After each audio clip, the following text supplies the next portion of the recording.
د سادات ټي وي ټولو درنو اوریدونکو، نن درته د مومن خان او شیرینۍ د مینې کیسه کوم.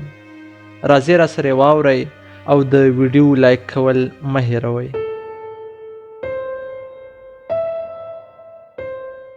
په یو کلي کې دوه ورونه اوسېدل چې د مشر اولاد نه و، خو د کشر 7 زامن وو. ډیره موده وروسته د مشر ورور زوی او د کشر لور وزیږېده. هلک مومن خان او انجلۍ شیرین ونومول شوه. ورونو یو له بل سره ژمنه وکړه چې شیرینو به مومن خان ته ودیږي. دواړه ماشومان یو ځای لوی شول او د یو بل سره یې ډیره مینه لرله. خو هغه بدنصیب ورونه د اولاد تر واده ژوندي پاتې نه شول. اوس د قوم د مشرۍ په سر د دواړو په ټبر کې ناندرۍ پورته شوې. د کشر ورور زوی زبردست خان په عمر کې مشر و، خو مومن خان د پلار د مشرۍ له کبله د خپل حق دعوه کوله. زبردست خان په مومن د زور اچولو لپاره وویل چې که دی مشر نشو نو د شیرینو لاس به بل چاته ورکړي. مومن خان خبر شو نو مشران یې په مرکه خپل تربور ته وروستل. مرکچیانو د شیرینو ورور ته خواست وکړ چې دښمني دې نه جوړوي او لکه چې پلرونو یې ژمنه کړې وه شیرینو دې مومن خان ته ور واده کړي. ورور یې مرکې ته انکار نشو کولی، خو د هغوی د خبرې منلو ته یې هم زړه نه کېده.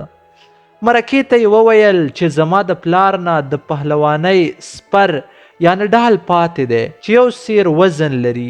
که مومن خان شیرینو سره واده غواړي نو دغسې د سرو زرو 12 سپرونه دې ورته راوړي. مرکې د دښمني ختمولو لپاره ورسره ومنله او دعا ته لاسونه پورته شول.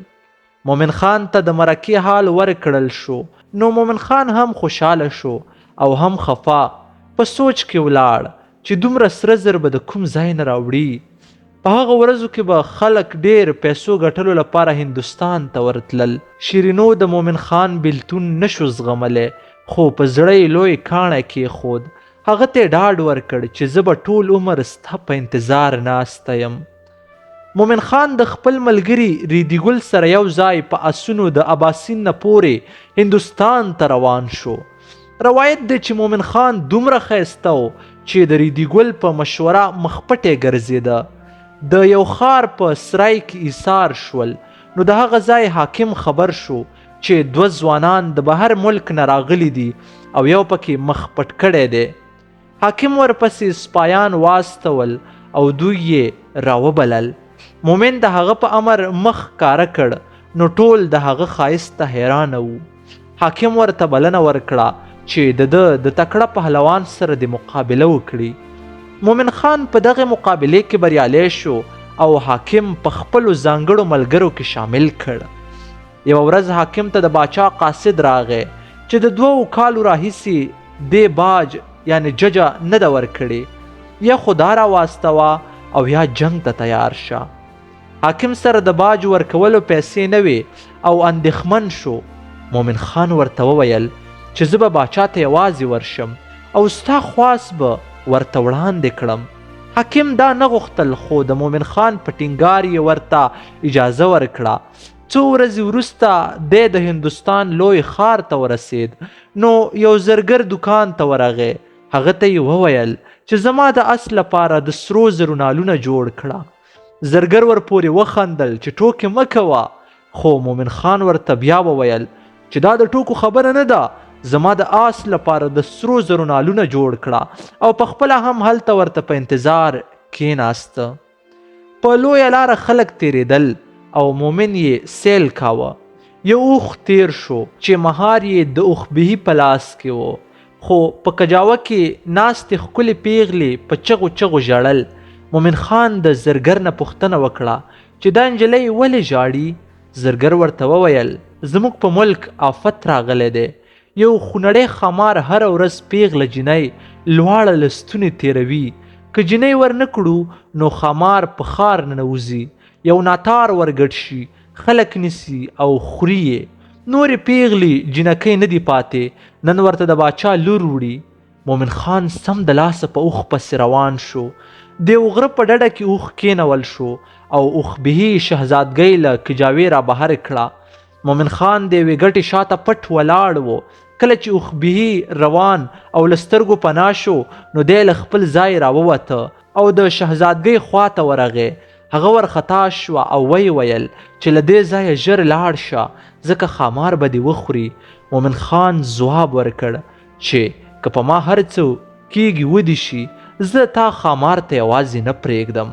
مازدیګر د یو غار نه لوی ښامار سر راښکاره کړ چې خولې نه یې اور بادېده.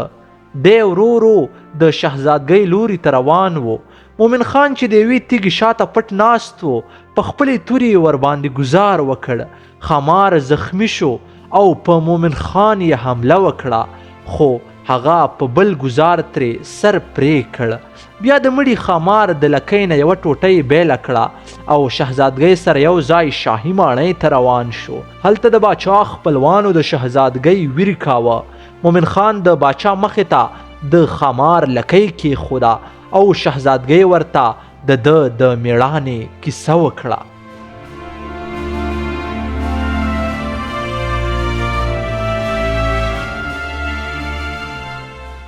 په ټول ملک کې خلکو جشن وکړ او پاچا مومن خان ته د خپلې خزانې دروازه پرانسته. خو مومن خان ورته وویل چې دا هر څه په دې شرط اخلي چې د فلاني حاکم باج دې معاف شي. باچا دا شرط ومانه او د حاکم لپاره یې ورته یو لیک ورکړ چې له دې وروسته د هغه په ځمکو ټوله مالیه معاف وه. باچا مومن خان ته خپله لور هم په نکاح کوله خو ده ورته وویل چې ده ته په وطن کې خپله ترلا شیرینو انتظار کوي. مومن خان د باچا نه مال دولت واخیست او هغه ملک ته لاړ چې ریدي ګل یې پکې پرېښی و. حاکم ته یې د باچا مهر شوی لیک ورکړ او هغه هم ترې خوشحاله شو. اخوا شهزادګۍ د مومن خان له تلو وروسته خفه وه او پلار ته یې وویل چې زه هم ورپسې ورځم. په هغه ورځو کې به ښځو یوازې سفر نشو کولی نو شهزادګۍ د سړو جامې واغوستې او 13 نورې جینکۍ چې هغوی هم د سړو په جامه کې وې ورسره بدرګه روانې شوې. اخوا د زبردست خان په کور یوه شپه غله راغلل او مال یې ترې یوړ. د کور دیوالونه اوچت کړل خو څو ورځو وروسته بیا ترې غلا وشوه. دوی هیڅ نه پوهېدل چې غله څوک وو او له کومه به راتلل. اخر دا پیښې دومره ډېرې شوې چې دوی وېرېدل چې هسې نه څوک شیرینو وتښتوي. د شپې به ټولو وروڼو د هغې کټ چاپېره په خپلو کټونو ویده کېدل چې که څوک راځي نو دوی به ویښ شي. زبردست خان د مومن مور هم له کوره وویستله. د دوی په کور کې لوی شوی د مومن خان یو دیني ورور یې هم وشاړه. هغه هم د هندوستان لوري ته روان شو او په لاره یو ځای د مومن خان قافلې سره مخ شو. مومن ترېنه د کور احوال وپوښت نو ده ورته د زبردست خان د ظلم کیسه وکړه. له ځانه یې دا خبره هم جوړه کړه چې شیرینو یې بل چاته ورکړې ده. مومن خان چې دا واورېدل نو خپله ټوله خواري ورته عبث ښکارېده. دی خپل کلي ته ورنږدې شو نو یو میدان کې د پړاو لپاره کېږدۍ ټک وهلې. د شپې ډوډۍ نه وروسته هغوی خپلو ملګرو ته وویل چې تاسې خوب وکړئ او زه ورځم چې د شیرینو حال واخلم. په زړه کې یې دا فیصله وکړه چې که هغه خپلو وروڼو په زوره بل چاته ور واده کړي وي نو شیرینو او میړه دواړه به یې ووژنم. مومن خان نیمه شپه خپل آس د یوې ونې سره وتړه او په کلا یې دننه ور ودانګل. د شیرینو د کټ چاپېره د دې د وروڼو کټونه وو. د سپوږمۍ په رڼا کې د شیرینو ځلانده مخ په لیدو مومن خان بې صبره شو. د کش کړپ نه کاوه. د هغې کټ ته لاړ او په مخ یې ښکل کړه. شیرینو له خوبه راویښه او په طرحه کې ورونو ته چغې کړې چې هلی څوک غل دی. ورونو یې له پاڅېدو سره تورې راواخیستې او په مومن خان یې داسې ګزارونه وکړل چې دی په ځمکه پرېوت. رڼا شوه نو پر ځمکه مومن خان په خپلو وینو کې رنګ لت پت پروت و. شیرینو ځان لا په ویښتو شو کولو د مومن خان ویر کاوه او آخر د هغه په سینه یې ساه ورکړه. ټول کلي د هغې کور ته ځغاستل او د مومن خان مور هم خبره شوه. زبردست خان په خپلو کړو پیمانه و. د مومن خان او شیرینو قبرونه د یو بل ترڅنګ جوړ او د مینې داستان ابدي شو.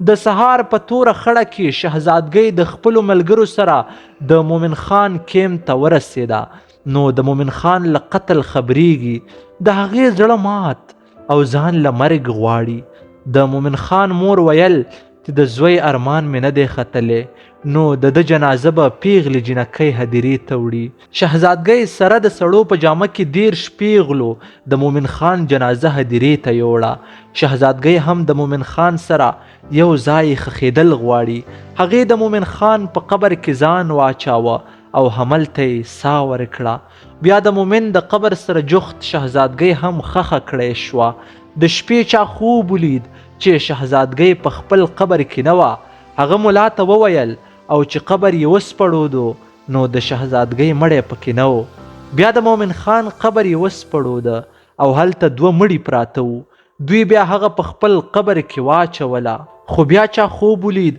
اخره څو ځلې چې دا کار وشو نو ملا امر وکړ چې د قبرونو ترمنځ د لاره جوړه شي او خلک د تګ راتګ پرې وکړي بیا د دواړو قبرونو نه شنه بوټي راوټوکېدل او یو بل سره ونښتل په پښتو کې تر ټولو زیاتې لنډۍ د مومن خان او شیرینو د داستان په اړه دي د هندوستان ولور ته مزه د شیرینو ولور لما واخله مینه د مومن خان عقل کوتاو په نیمو شپو څوک د چا کور لره ورځینه او ادې راکېنه اور را بل کړه د مومن خان په وینو رنګ شو بالښتونه مومن خو چړې خوړلې د زبردست د چړې ډیر فریاد کوینه د پاسه 2 جنازې راغلې د مومن خان جنازه پیغلې جونې وړینه لیکواله صفیه حلیم